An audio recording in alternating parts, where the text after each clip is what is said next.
everybody deserves a second chance. Respect. But I've never gotten one chance. I've never got a chance. That's what your to mom coach told with you. an NBA team. I never got a chance to coach at St. John's, my dream job. Why not? They didn't think I was good enough, or I didn't fit the mold, or they didn't think I was qualified, whatever, you know. Why do some guys get there? You know, like basketball. There's no rule that says you win too many games in high school, you automatically get to college. You win too many games in college, you automatically get to the pros. No, there's no normal step one, step two. You know, you need a rabbi. You need a rabbi. You know, 30, 40 years ago when I realized I needed a rabbi, you know, I started buying matzah and eating matzah. Hopefully I would find the rabbi. But you tried though. You sent that. I seen on YouTube. I watched some videos. You said you sent them like a million emails, letters. I remember I wrote the owner of the Knicks a letter every 2-3 weeks, or every month for 5, 6, 7 years, and never heard back. I'm on the subway one day. Hey, coach, how you doing? Blah, blah, blah. We start talking. I didn't know who the guy was. Yeah, hey, coach, we're talking. Yeah, this and that. You don't remember? So I'm acting like I know him. He goes, yo, coach, what happened? I go, what do you mean? Why'd you stop writing? What are you talking about writing? He goes, yeah. He goes, I run Madison Square Garden mailroom. I used to see all these letters. Ron Naclerio, Cardozo, blah, blah, blah, blah, blah, blah. What happened? I didn't want to answer to him. I go, I got tired of, you know, nobody responding. No, you know, did I give up? You know, but now I realize that somebody's seeing the letter, somebody's getting a letter. I don't even know if after a couple of months they just said, oh, it's Naclerio again, throw it in the garbage. Before I did everything, man. I would write funny poems. I would do anything. You had to see it. But what really was weird was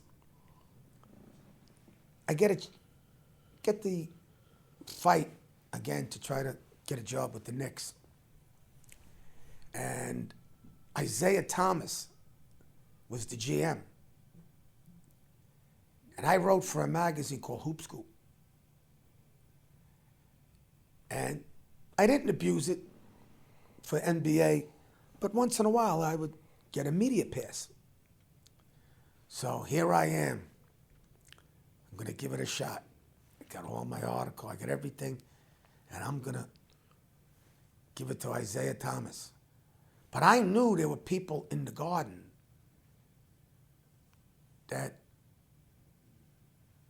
knew I could be, you know, a job, hurt them, whatever. So I had a friend named Tommy Hackett, who was a New York City police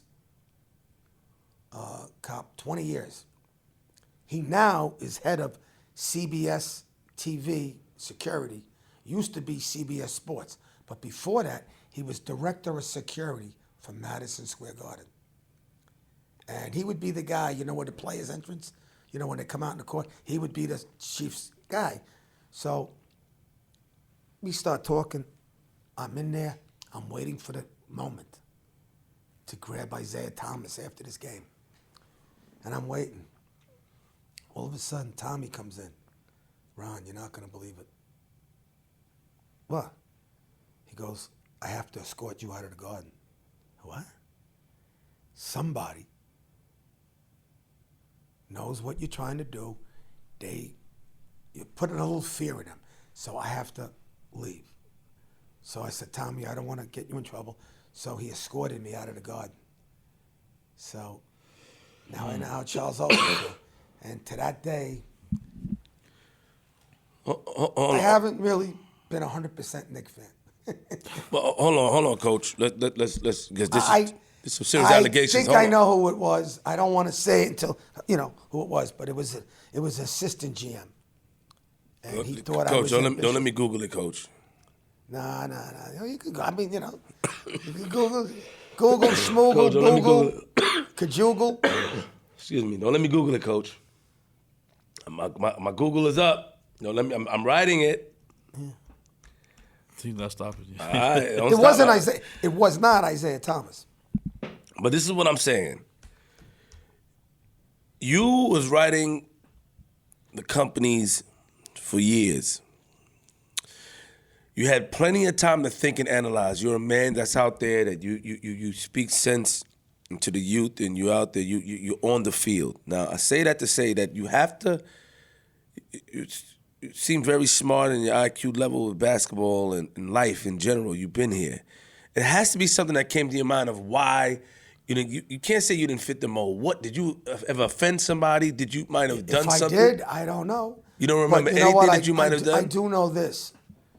Those are great jobs, life-changing jobs, and when you're in a level like that, if there's a couple of people that have great jobs that might not meet the level of their job title, they're looking elsewhere. And I could have been, they could have been fearful that I get in and, whoa, Naclerio does this, Naclerio does that, and all of a sudden they become expendable. I know one NBA coach who passed away. Now, if I was a coach in the NBA, I'd hire the 3 greatest coaches I could hire. He said he never wanted to hire anybody that knew more than him, because if their record was tough, that they would be expendable and they would hire one of the assistants.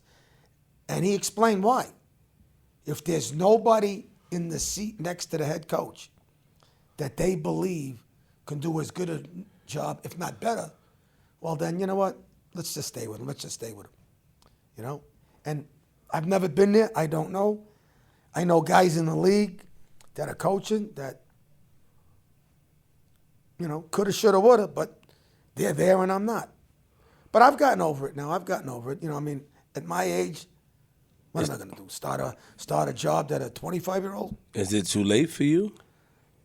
Royal Ivey, who played for me, his assistant coach of the Nets, said if he ever gets a head job, he's taking me with him. Hopefully he sincerely means that. And if he got a head job in the NBA and he offered it, and I spoke to all my friends, they would say, Ron, you got to leave Cardozo. If that happens. I don't know. How old are you now, Coach? 65. Oh, hold on. I think I found the name. Uh-oh. Oh, hold on. Okay, here we go. So Isaiah Thomas was president of basketball operations in 2003 to 2004 to 2007, 2008, general manager 2003, 2004. Okay, now. I think it was more like 2003, 2004, though. Now, here we go. Hold on. I ain't letting you get away for that far. Now, we have let me see. We have a Jamie Matthews. We have a Scott Perry, but that's recent. Scott Perry's there now, I think. Yep. That's what it says. Hold on, I'm gonna get you right now, Coach. You ain't gonna just get away with that, just saying things that you don't want to say it. We got to get down to the bottom of who's playing with the coach. Why would you think that this person would do that, though? Well, I got to know the person, and I started telling him my vision and my thoughts, and sometimes guys were set in their ways. And the Knicks, if you notice, the Knicks just usually stay status quo. They don't like to rock the boat. Wait, what? So hold on, you was... What happened? What happened? You mean to tell me that you got to know this person, you became a friend? Well, being around and you was giving him pointers of what should be done? I'm see, the thing is this. I would say the person's name, but I don't know. Now, I never asked Tommy Hackett who it was. Maybe one day before I die, I'll ask him and he'll tell me. But it was somebody high up in the organization. Or it could have been 2 or 3 people. But listen, I'm not going to dwell on that, you know? It wasn't Glenn. Grunwald, no. It wasn't Steve. No. Mills?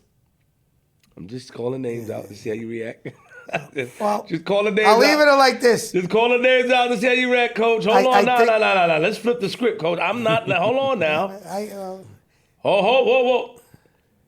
Well, Allen Houston, but that was assistant. No. What are you? Allen Houston was playing there. No, but it said he was assistant to the general manager in 2008. You did? It might have been 2000. It might have been the first regime.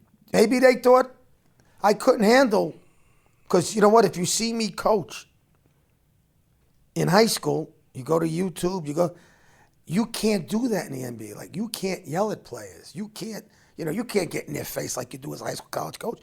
But if I ever got a job in the NBA, now, I would sit them down and say, listen, especially to the guys that are new in the league, I would say, got him. Who? Jeff Knicks. Got him.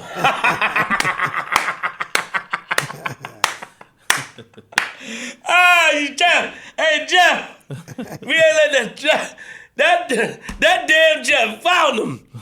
Listen. That damn Jeff. Listen, I'm not saying it's him. Yeah. He did that, Coach. All right, well, listen. Why would they throw you at the Garden? You became his friend. You were just putting him on like, yo, Jeff, hey, Jeff, listen, man. What you guys doing over there, man? It looks crazy. Do this. And people with ego and pride. Sometimes in life, we all have situations. Even me, I came across situations where people thought that, man, Flip, you a little bit too boisterous or too, like, trying to tell somebody to do something, and you don't mean it like that. It's just a passion of something that you know. Well, but you know what? Until you really get to know somebody, it's like a book. Don't judge your book by the cover. You got to read the whole book, you know? And listen,